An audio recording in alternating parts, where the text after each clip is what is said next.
अच्छा, सूरत हाल तो ऐसी कि दिल करता है कि खुद को ना हम एक नमनेस का इंजेक्शन लगाएं ताकि ये जो आने वाले कई महीने हैं ऐसे पता ही ना चले कि एग्जैक्टली हमारे साथ हुआ क्या है। क्योंकि लिटरली अब वो सिचुएशन है कि मुझे लगता है कि चलो महंगाई तो मारना ही मारना है, लेकिन जिस तरीके से महंगाई बढ़ी है और जैसा भी कल अवाम पे बम गिराया गया मिनी बजट के नाम पर और जो पेट्रोलियम मसनूआत की कीमतों में इजाफा करके, उससे वैसे ही ना मतलब दिल ने एक दिन वैसे चलना बंद कर देना। खैर, क्या क्या चीजें महंगी हुई हैं इस हवाले से बात कर लेते हैं। गुफ्तगू के लिए हमारे साथ हमारे स्टूडियोज में मौजूद हैं कराची चैम्बर ऑफ कॉमर्स के साबिक सदर शमसुल इस्लाम खान साहब, उनको शामिल गुफ्तगू करेंगे। अस्सलाम वालेकुम sir and welcome to Bakhabar Savera. Sir, ये जो कल मिनी बजट आया है और मिनी बजट ने लिटरली आवाम की हवाइयां उड़ा के रख दी। Of course we were expecting कि ये चीजें होनी है, ऐसा नहीं है कि हम किसी भी एरा में हमारे चीजें इकोनॉमी बहुत अच्छी होने वाली है, ये होंगी, लेकिन जो अभी सामने चीजें आई हैं, क्या क्या चीजें महंगी होंगी इस पे स्पेसिफिकली जो जीएसटी में इजाफा किया गया 17 से 18? देखें जी, हुकूमत ने बड़ा वाज़ेह ऐलान किया कि जी हमने जो एसेंशियल आइटम्स हैं जिसमें गंदम, आटा, चीनी, दूध, ये सब चीजें इनको उस पे ना करें। हाँ, अच्छा, उन्हीं की मैं महंगाई का आपको बता रहा हूँ। उसमें ही सबसे पहले महंगाई आएगी क्योंकि इन सबको प्रोसेस करने के लिए, इनको डिलीवर करने के लिए आपको पेट्रोल चाहिए, आपको गैस चाहिए, ट्रांसपोर्टेशन कॉस्ट आपकी सबसे बड़ी कॉस्ट होती है। उससे आपका जो है तकरीबन जो दूध जिसकी चाय अभी आप पी रही हैं, कल से आप दूध छोड़ दीजिएगा क्योंकि दूध आपका जो इस वक्त कराची में सस्ता है वो 190 रुपए लीटर है, वो आपका 200 रुपए तो आज ही हो जाना है।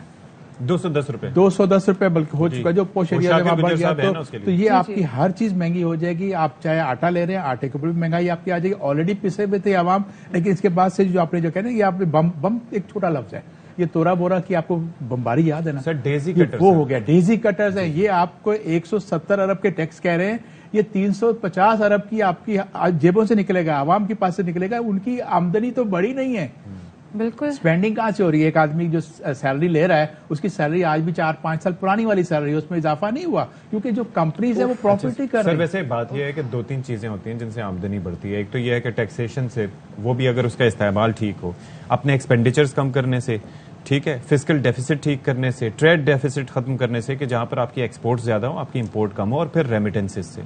Correct me if I am wrong. नहीं, बिल्कुल आप सही कह रहे हैं। देखिए, हुकूमत, गवर्नमेंट जी, उसका क्या है, वो एक खर्चे का नाम है, वो तमाम खर्चे ही एक्सपेंडिचर ही है। पाकिस्तान में जो है जीडीपी का जो है 12% एक्सपेंडिचर होता है। जो रीजन में बहुत, बांग्लादेश की हम मिसाल देते हैं, वहां पे 5-6% है आपका मैक्सिमम। जो असूल कहता है कि वो आपको 5 से 6% तक आपका मैक्सिमम खर्चे को रखना है।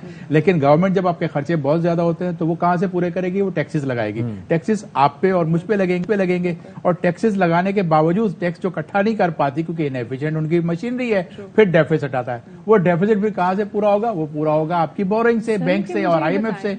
हम तो पहले भी पिछली हुकूमत से भी ये कहते थे कि भैया आप जहाँ पे टारगेट सब्सिडी आप दे सकते हैं आप दें।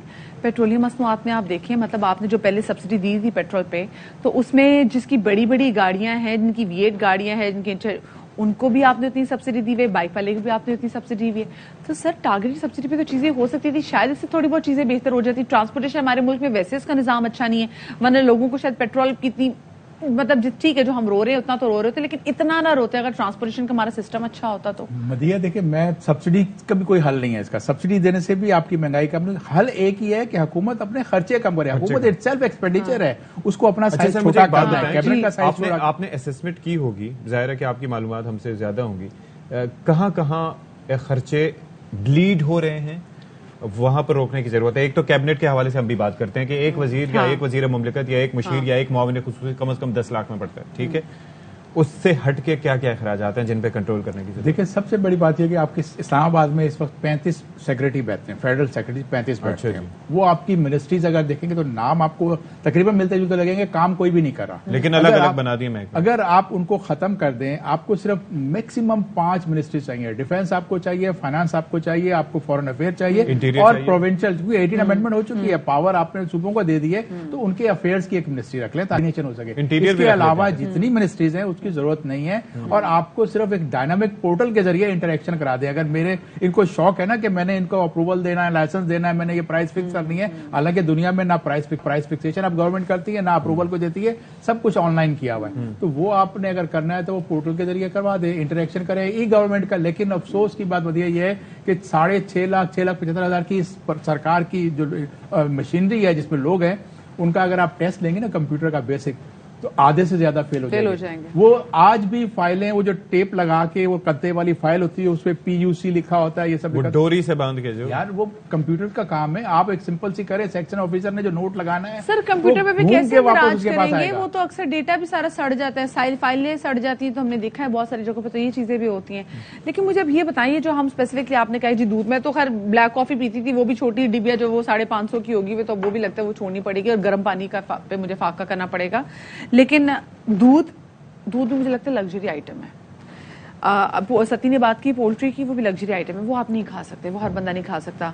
ये जो हमारे नसीब में दालें और सब्जियां रहेगी थी ना, अब ये भी महंगी हो जाएंगी। इसके अलावा क्या लग्जरी आइटम है, बिल्कुल ऐसा ही है। पहले कहा जाता था प्याज के साथ रोटी खाएं, अब रोटी भी महंगी और प्याज भी महंगा। इस कदर महंगाई हुई है कि अब जीना भी लग्जरी हो गया, अब जीना मुश्किल हो गया आपका। आपके पास अगर 1 लाख रुपए तनख्वाह है तो आपके सिर्फ किचन में 50,000 रुपए खर्चा आपका जाता है। ये जो PBS का डेटा कहता है, जिस डेटा को हर आदमी कहता है कि वो करेक्ट नहीं है, क्योंकि उसके अंदर अगर 1400-1500 रुपए का थैला दिखाया जाता है जो 2400 का मार्केट में आटे का मिलता है, मुर्गी का वो बताते हैं 350 रुपए किलो, जबकि 700 रुपए किलो मिलती है। आपका जो है दूसरी चीजें, बीफ मटन को देखें, वो बताते हैं ये 750 रुपए किलो, हालांकि हम आप लेते हैं 1100 में, मटन आपका 24-25 रुपए।